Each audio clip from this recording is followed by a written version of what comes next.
Hi guys, for today's video, meron na naman po tayo guys na natuklasan na bago na naman pong update sa mga achievement tools po ni Meta. Dati guys, ang nakikita lang po natin dito guys, ito pong mga reels ng like po ito guys. Itong mga reels achievement po natin, yung pong may 1K, 2K at 3K views, play at saka itong one time achievement tools.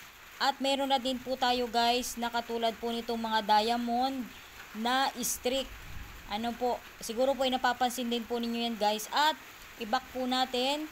Ito na po guys yung bago po nating makikita sa achievement tools po ni Meta. Ito pong education. Siguro po guys meron na din po kayo nakikita dito sa mga achievement tools po ninyo. Ayan, nandito lang po siya sa baba. I-click po natin ito guys.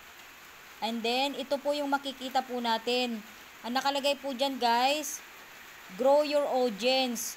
Pag ikinilik po ninyo itong grow your audience, ito po yung lalabas po dyan. Ito po, meron po tayong mga mababasa na mga nakalagay po yung may mga check po na kulay green.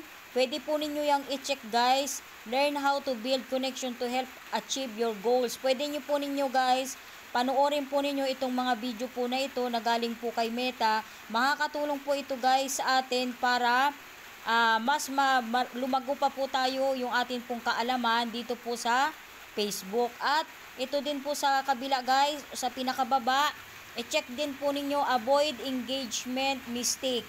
Kapag pinanood po ninyo ito guys, sa panood na po ninyo, i-click po ninyo yan. And then ito pong kasunod, ayan, ito po pag ano na din po ninyo yan guys, nabasa nyo na din po yung learn more, pwede na po ninyong i-check. And then ito pong engage your followers, i-click nyo din po yan guys. And then panoorin po ninyo yung kanila pong mga video, use metrics and insight, i-click po natin yan guys. At kapag na-click na po natin lahat at napanood na po ninyo, i-click nyo lang po ito guys, continue. Ang nakalagay po dyan, congrats Marisol, you're completed this topic. Ibig sabihin po, natapos po ninyo guys yung pinanood po ninyo ng mga topic na makakatulong po sa atin para mas lumago at mas marami pa po tayong matutunan dito po kay Facebook. I-click po natin yung continue.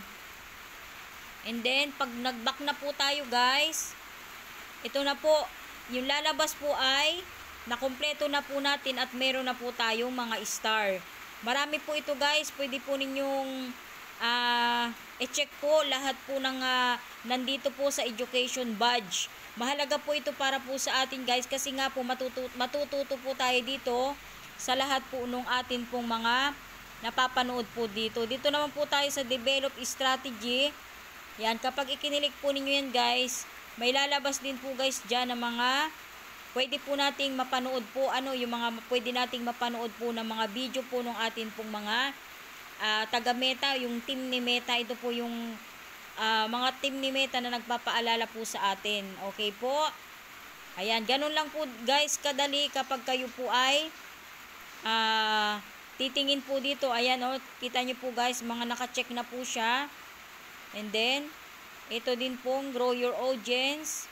Ayan, naka-check na din po siya. Panoorin po ninyo ito guys, itong mga video na ito na makakatulong po sa atin para mas marami pa po tayong malaman about po dito kay Facebook Meta. Okay po. Ayan guys, kung may natutunan ka po sa tutorial na ito, and then i-share mo po guys para mas marami pa pong mga content creator ang makaalam po dito po sa mga bagong achievement po ni Meta. Okay po guys, for more tips and tutorial, please follow, like, and share. Thank you.